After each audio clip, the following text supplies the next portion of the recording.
ഒഴിഞ്ഞുകിടക്കുന്ന വീടുകൾ കേന്ദ്രീകരിച്ച K Holmes പദ്ധതി നടപ്പിലാക്കുമെന്ന് ധനമന്ത്രി കെ.എൻ. ബാലഗോപാൽ. പദ്ധതിയുടെ പ്രാരംഭ ചെലവുകൾക്കായി 5 കോടി രൂപ ബജറ്റിൽ വകയിരുത്തി.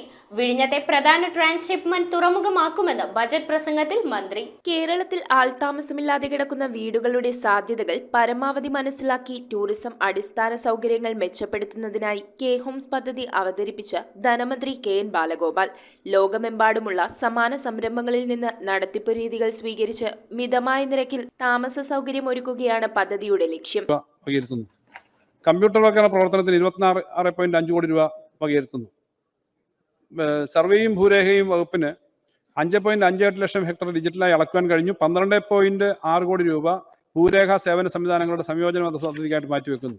വീട്ടുടമകൾക്ക് വരുമാനത്തിനപ്പുറം ഒഴിഞ്ഞുകിടക്കുന്ന വീടിന്റെ സുരക്ഷയും പരിപാലനവും ഉറപ്പുവരുത്താനും ഇതിലൂടെ സാധിക്കും. പദ്ധതിയുടെ പ്രാരംഭ ചിലവുകൾക്കായി 5 കോടി രൂപ വകയിരുത്തിയിട്ടുണ്ട്.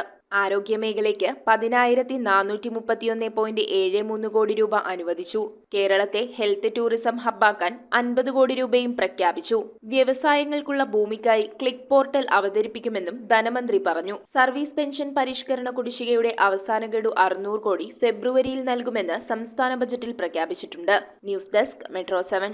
റിങ്ങുകൾ 1 ഗ്രാമിൽ തുടങ്ങുന്ന മാലകൾ, നെക്ലസുകൾ 9,000 രൂപ മുതൽ ഡയമണ്ട് നെക്ലസുകൾ 1 ലക്ഷം മുതൽ ആരംഭിക്കുന്ന വെഡിംഗ് സെറ്റുകൾ.